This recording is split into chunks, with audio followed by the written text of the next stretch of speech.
In my last video in the Gabby Petito case, I talked about one of the last texts sent from Gabby's phone saying, "No service in Yosemite," and I connected some dots. I talked about the text perhaps being a tagline, not a text. After the video, people were making comments about another text that was made public, and that was on August 27th, 3 days before, which now makes things even more curious. The text read, "Can you help Stan? I just keep getting his voicemails and missed calls." Now, Gabby's mom said that Gabby's grandfather's name is Stan, but Gabby doesn't call him that. And the text was odd, just like the one 3 days after that. In the search warrant document, it says, on August 27, 2021, the subject's mother, Nicole Schmidt, received an odd text from the subject. The text message read, "Can you help Stan? I just keep getting his voicemails and missed calls." The reference to Stan was regarding her grandfather, but per her mother, she never calls him Stan. The mother was concerned that something was wrong with her daughter. And when I look at that phrase and break it down, there's a few things I notice. The full phrase says, "Can you help Stan? I just keep getting his voicemails and missed calls," which doesn't fully make sense if it's taken literally, just like the Yosemite text.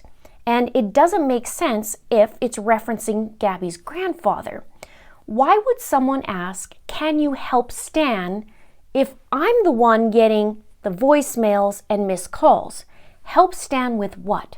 And the phrase, "I just keep getting his voicemails and missed calls," suggests perhaps that the term "nothing else" is added to the end of the sentence. For example, "I just keep getting his voicemails and missed calls and nothing else," or it's out of annoyance. I just keep getting his voicemails and missed calls. But if I single this line out and say, "I just keep getting missed calls," that doesn't make sense either. This text is clever. And I had mentioned in my last video how I'm taking a look at Brian and the possibility that he texted from Gabby's phone, and it's highly likely. And also, when it comes to Brian, he loves Fight Club.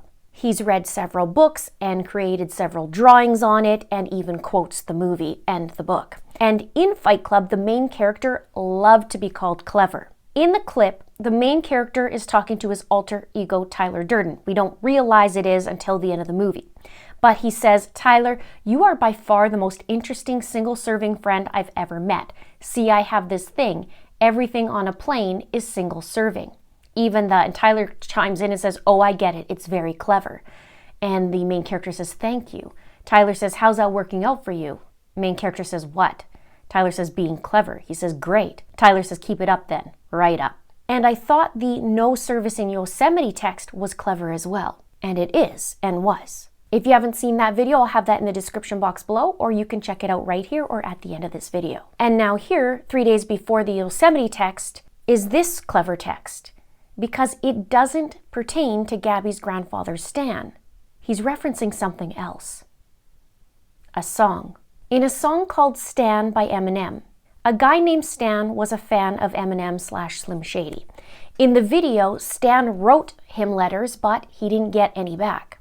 And he grew more and more obsessed with Eminem. And at this time, Stan's girlfriend was pregnant. And as he grew more and more obsessed, he had pictures all over the room like a shrine. He dyed his hair like him, and he wanted to be like him and said he wanted to be with him. But one night, he doesn't write another letter. Instead, he does a recording while in a car, driving fast and drunk, and his pregnant girlfriend is in the trunk of the car. He drives off of a bridge into the water and kills her and himself. And according to the Urban Dictionary, Stan means a crazed or obsessed fan. And the term comes from the song "Stan" by Eminem. The term "stan" is used to describe a fan who goes to great lengths to obsess over a celebrity. Now let's go over some of the words in the song. Stan writes to Slim, or Eminem. In the very first verse, he says, "Dear Slim, I wrote you but still ain't callin'. I left my cell, my pager, and my home phone at the bottom. I sent 2 letters back in autumn. You must not have got 'em. There probably was a problem at the post office or something. Sometimes I scribble addresses too sloppy when I jot 'em." The second verse starts off, "Dear Slim, you still ain't called or wrote. I hope you have a chance. I ain't mad. I just think it's effed up you don't answer fans." The next verse is where he doesn't write. This is where he records a message. In it, it says, "Dear Mister, I'm too good to call or write my fans. This will be the last package I ever send your ass. It's been 6 months and still no word. I don't deserve it. I know you got my last 2 letters. I wrote the addresses on them perfect. So this is my cassette I'm sending you. I hope you'll hear it. I'm in the car right now. I'm doing 90 on the freeway. Hey Slim, I drank a 5th of vodka. You dare me to drive. You know the song by Phil Collins, In the Air Tonight, about the guy who could have saved that other guy from drowning but didn't, then Phil saw it all, then at a show he found him? That's kind of how this is. You could have rescued me from drowning. Now it's too late. I'm on 1,000 downers now. I'm drowsy. And all I wanted was a lousy letter or a call. I hope you know I ripped all of your pictures off the wall. I love you, Slim. We could have been together. Think about it. You ruined it now. I hope you can't sleep and you dream about it. And when you dream, I hope you can't sleep and you scream about it. I hope your conscience eats at you and you can't breathe without me. See, Slim? Shut up. I'm trying to talk. Hey, Slim, that's my girlfriend screaming in the trunk. But I didn't slit her throat. I just tied her up. See, I ain't like you. 'Cause if she suffocates, she'll suffer more and then she'll die too. Well, gotta go. I'm almost at the bridge now. Oh, I forgot. How am I supposed to send this out? Slim writes back, and part of it says, I hope you get to read this letter. I just hope it reaches you in time. Before you hurt yourself, I think you'll be doing just fine. If you relax a little, I'm glad I inspire you, but Stan, why are you so mad? Trying to understand that I do want you as a fan. I just don't want you to do some crazy. I think this one on the news a couple weeks ago that made me sick. Some dude was drunk and drove his car over a bridge and had his girlfriend in the trunk and she was pregnant with his kid. And in the car they found a tape, but they didn't say who it was to. Come to think about it, his name was, it was you. Back again to the text. Can you help Stan? I just keep getting his voicemails and missed calls. Stan killed his girlfriend, who can only get missed calls and voicemails. On the 27th, this was written, and on the 30th, as I stated, no service in Yosemite was a tagline, not a text.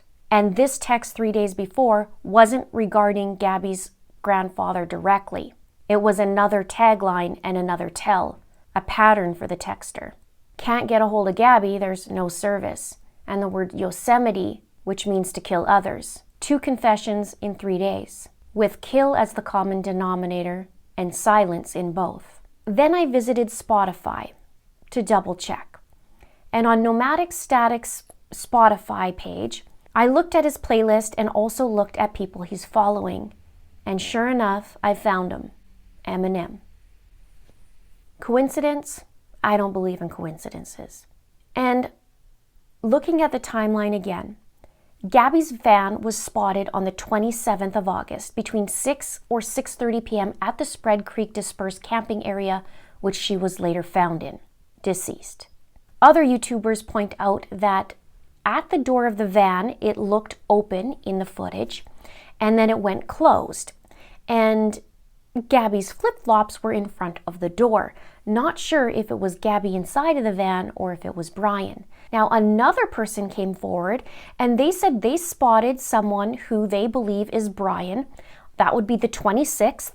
And that was a few hours north at Yellowstone West in a bar called Bullwinkle's. It was around 10 p.m., he said, and even closer to midnight, Brian was still there. He said Brian said his name was Brian, he said he was from New York, and he was carrying a backpack. Now, my question is, was Brian drinking and did he get drunk? I know in the body cam, Gabby said we don't drink. But Gabby's a nutritionist or was a nutritionist before, and she's very conscious of her health, so I get it. But we don't know if Brian just didn't drink while he was with Gabby, or he is drunk before, or he decided to go get drunk. We don't know. For all we know, he might have ordered a lemon water. But I do want to know about that. Now, I'd love to know at what time, the exact time that text was sent. Because I now believe that, based on this text, Gabby died before it. And Gabby died near the water. Authorities placed a cross made out of stones where she was found. And I'm curious as to what the autopsy will reveal. But I can't help but wonder if she was suffocated or choked. And at the time of this recording, the autopsy hasn't been released yet. So this is only a guess. Brian is leaving crumbs. A confession without a confession, in my opinion. Tells. If this is indeed Brian texting, which I believe he was. People have patterns and this is his. The truth is also in the details. Something happened to Gabby where she lost her life, was left stranded and dead. Brian fled the scene, and the only way, the clever way to let it out, without fully confessing, were these texts. He goes home, he stays silent, he lawyers up, doesn't tell authorities where she is or was. He creates Spotify playlists with questionable songs on them, referencing he knows she's gone. And now he's gone, but maybe he won't be silent for very long. Even though he's nowhere to be found, people have patterns. We have to find out what was on that note on that Mustang. Have you heard anything? Do you know anything? Please email me at itsacrimeandashame@gmail.com with links. Let me know your thoughts below. If you haven't seen that other video, please go and check that out. Please subscribe if you haven't done so already. Please like and please share this out. Thank you so much for watching. See you soon.